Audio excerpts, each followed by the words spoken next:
No dia 25 de junho de 2020, o presidente Jair Bolsonaro anunciou que o novo ministro da Educação seria o senhor Carlos Alberto Decotelli da Silva, um militar da Marinha que se apresentava como mestre, doutor e como alguém que também teria concluído um pós-doutorado em uma universidade da Alemanha.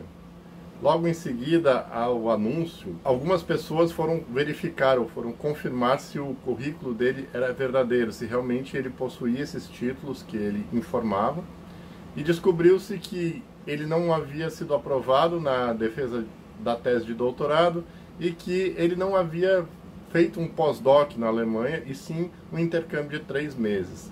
Isso causou uma polêmica muito grande que levou ao ministro a renunciar. No dia 30 de junho de 2020, o senhor Carlos Alberto Decotelli, mesmo antes de ter tomado posse como ministro, renunciou ao cargo ao qual tinha sido indicado. Mas será que mentir no currículo é crime? Será que ele cometeu algum crime? Quais as condutas que exatamente o senhor Carlos Alberto Decotelli cometeu? É sobre isso que a gente vai conversar nesse vídeo. A polêmica toda gira em torno das informações falsas que o senhor Carlos Alberto Decotelli colocou no currículo Lattes. Ele se dizia doutor e se descobriu posteriormente que ele havia sido reprovado na defesa de tese.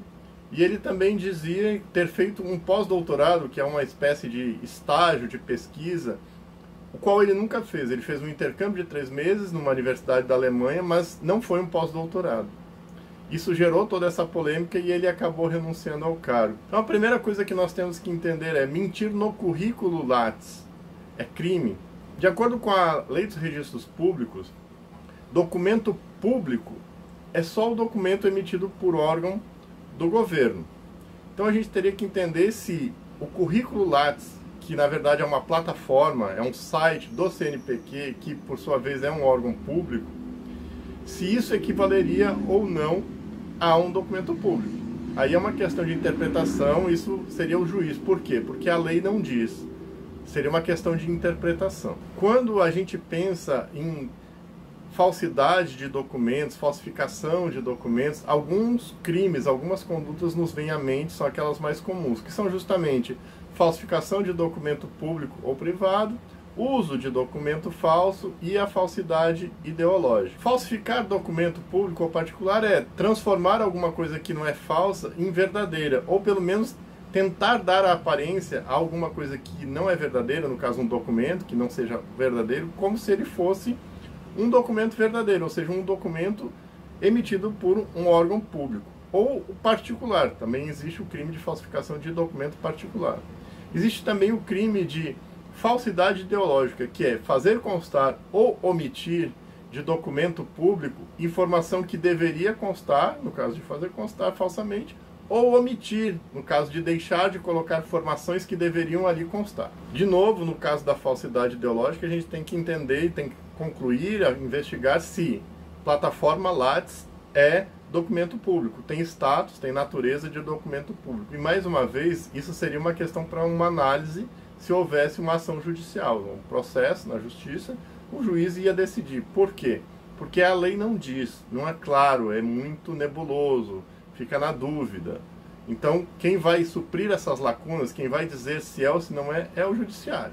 Para isso existe o Poder Judiciário. É uma das funções do judiciário, é justamente interpretar a lei, aplicar o direito ao caso concreto e suprir essas lacunas, intérprete da lei. Essa é uma das funções do Poder Judiciário. Bem, mas existem outras condutas que estão sendo atribuídas ao senhor Carlos Alberto Decotelli. Uma delas é de ter plagiado tanto a sua tese de doutorado como a sua dissertação de mestrado. Alguns pesquisadores vieram a público para informar que analisaram os documentos que ele produziu, no caso a dissertação de mestrado e a tese de doutorado, e que encontraram grandes trechos de documentos simplesmente plagiados ou copiados. Isso é uma prática relativamente comum no meio acadêmico, principalmente entre os graduandos e os pós-graduandos que estão no lato sensu, as especializações. Infelizmente é comum isso acontecer, mas isso não torna a prática lícita. O fato de muitas pessoas estarem praticando o plágio, no caso, não torna ele uma prática lícita. Se a lei diz que é ilegal, até que se mude a lei, até que a lei seja revogada. Diante disso, nós vamos entrar então na questão dos direitos de autor. E aí sim, o Código Penal, no artigo 184, ele diz que é crime violar direito de autor. Porém, o Código Penal ele vai dizer apenas isso, ele é muito simples, ele é muito sucinto, ele diz simplesmente que é crime violar direito de autor. Os direitos de autor eles são definidos de uma outra lei, que é a Lei dos Direitos Autorais. Inclusive eu vou deixar o link aqui embaixo, na descrição, vai ficar o link aí para você pesquisar a lei, se você quiser ler, tiver interesse. É bem interessante a lei porque é uma série de direitos que essa lei atribui aos autores. E aí ela define o que é autor, o que é cópia, tem uma série de conceitos que vale a pena ler. A lei também vai dizer que para fins legais, né, direitos autorais ou direitos patrimoniais do autor são equiparados a direitos imóveis. Então, ao fazer um plágio, ao copiar, o que a pessoa faz é se apropriar de um direito patrimonial de outra pessoa. Isso só não é crime quando são dados os devidos créditos, quando você cita a fonte. E cada país tem a sua regulamentação, a sua normatização. No Brasil, nós usamos a ABNT. Na Argentina, eles costumam usar a normativa APA. E além dessas, existem outras normativas que são definidas por outras associações de normas técnicas. No Brasil, como eu disse, usamos a ABNT, a Associação Brasileira de Normas Técnicas, tem as suas normas e nós usamos os regramentos que ela define. E a partir desses regramentos, quando você utiliza textos de trabalhos de outras pessoas e dá os devidos créditos, isso não é considerado crime, nem apropriação indébita, nem qualquer outro tipo de ilícito, seja ele civil ou penal. O que está sendo afirmado é que o professor Decotelli, ele não fez nenhuma dessas duas coisas. Ele simplesmente copiou seu texto da dissertação do mestrado, texto integral, sem qualquer citação de fonte, sem qualquer alteração. Simplesmente ele se apropriou de um texto que era de outra pessoa. No caso do doutorado, o que está sendo dito é que ele foi reprovado na defesa da tese e que por isso não teria recebido o título de doutor e não poderia usar isso como uma credencial acadêmica como ele teria feito. Depois que as reportagens vieram à tona, foram feitas alterações lá na plataforma Lattes e essas informações já não constam mais lá. Consta como se ele tivesse feito os créditos do doutorado, mas não tivesse defendido a tese. Não consta mais a informação do pós-doc, consta apenas a dissertação de mestrado e o título de mestrado obtido. E aí é uma questão de a instituição que outorgou o título de mestre verificar se é questão de cassação, se é o caso de cassar esse título que lhe foi outorgado porque foi outorgado indevidamente.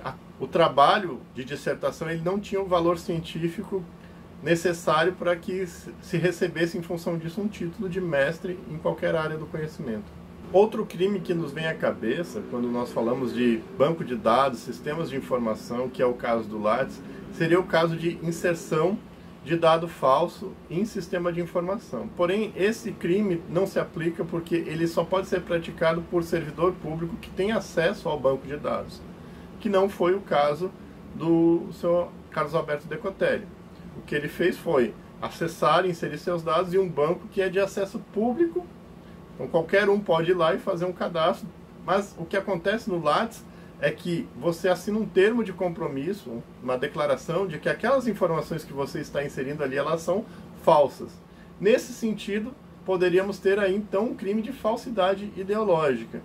Ele faz constar ali naquele sistema informações que ele sabe que são falsas. Mas novamente isso seria um caso de interpretação do juiz, uma possível ação judicial movida contra o Sr. Carlos Alberto Decotelli, porque a lei não é clara, não está claro se o banco de dados do Lattes, a plataforma Lattes, se equipara a um documento público.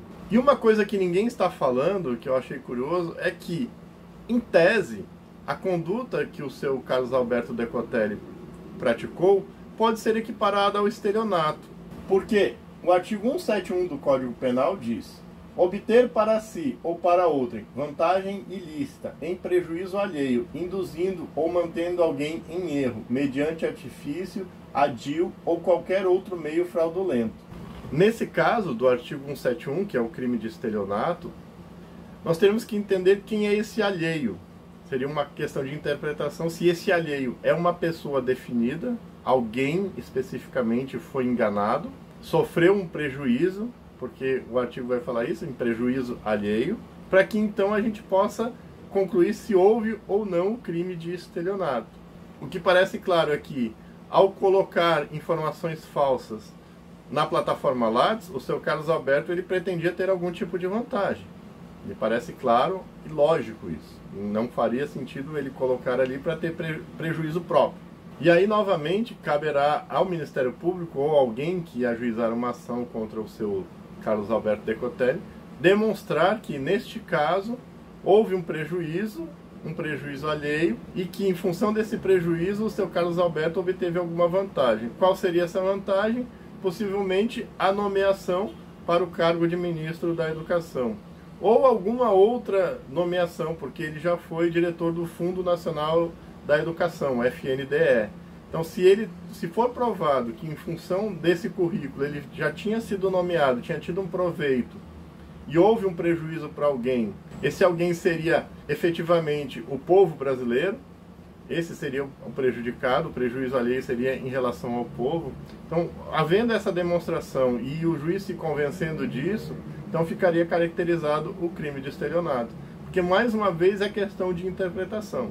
O que fica claro é que houve inserção de dados falsos no currículo Lattes. Essa inserção ela não foi um erro, ela foi proposital, tanto que o currículo depois ele foi consertado, esses dados foram corrigidos, foi excluído o pós-doc, foi excluído a menção ao título de doutor, foi corrigido para o fato de eles ter concluído os créditos do doutorado, mas não ter defendido a sua tese e não ter ela aprovada. Parece claro que isso foi feito conscientemente, houve aí o dolo, né? A vontade de praticar essa conduta, que é inserir os dados falsos, obter algum proveito, enganar eventualmente alguém que pudesse olhar esses dados e oferecer alguma vantagem ao senhor Carlos Alberto em função deste currículo.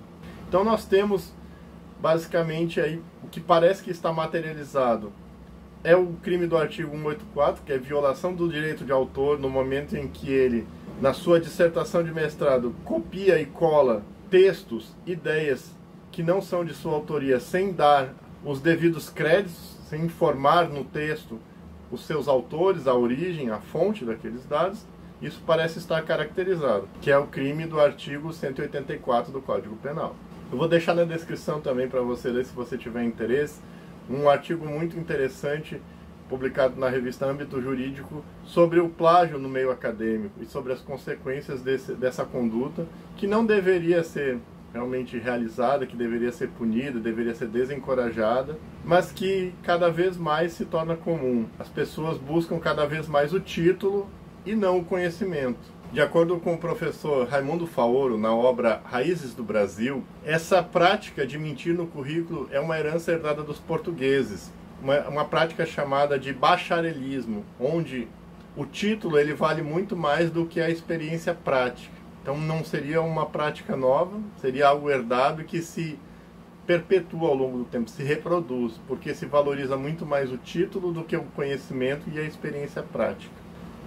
Esse foi o vídeo de hoje, espero que você tenha gostado. Se você gostou, deixa o seu like, curte aí o canal, se inscreve no canal se você não é inscrito, compartilha com seus amigos e até o próximo vídeo.